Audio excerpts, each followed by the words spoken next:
جو اپنے آپ کو دوسروں سے اچھا جانتا ہے وہ خوش خلق نہیں بلکہ خود پرست اور شیطان صفت ہے۔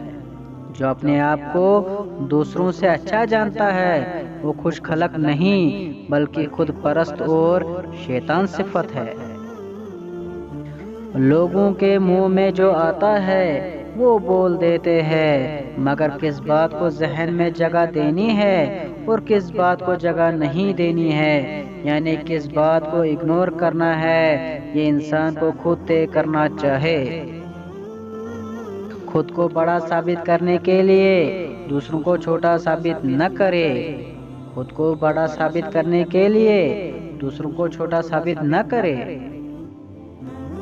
یہ جو تمہیں باہر سے سخت نظر آتے ہیں، اگر تم ان کا اندر دیکھ لو پھر تمہیں اس پہ ترس آ جائے گا۔ یہ جو تمہیں باہر سے سخت نظر آتے ہیں، اگر تم ان کا اندر دیکھ لو پھر تمہیں اس پہ ترس آ جائے گا۔ چمکتے ہوئے سورج کے نیچے لڑائی میں صرف طاقتور ہی کی ہمیشہ فتح نہیں ہوتی۔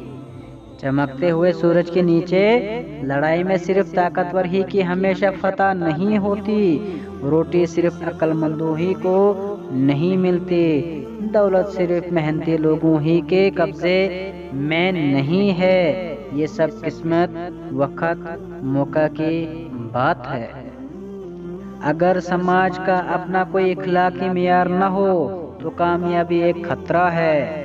اگر سماج کا اپنا کوئی اخلاقی معیار نہ ہو تو کامیابی ایک خطرہ ہے۔ جھوٹوں میں شہرت حاصل کرنا بدنام ہونے کے مترادف ہے۔ اگر ماحول گندا ہو تو کامیابی کی تمنا انسان کے لیے خطرہ ہے۔ کوئی بھی انسان پوری دنیا کے لیے نہیں جیتا۔ کوئی بھی انسان پوری دنیا کے لیے نہیں جیتا بلکہ کچھ خاص لوگوں کے لیے جیتا ہے جو اس کی ساری دنیا ہوتے ہیں۔ بلکہ کچھ خاص لوگوں کے لیے جیتا ہے جو اس کی ساری دنیا ہوتے ہیں۔ ایک میٹھا بول اور کسی ناگوار بات پر معاف کر دینا اس خیرات سے بہتر ہے جس کے پیچھے دکھ ہو۔ ایک میٹھا بول اور کسی ناگوار بات پر معاف کر دینا اس خیرات سے بہتر ہے جس کے پیچھے دکھ ہو۔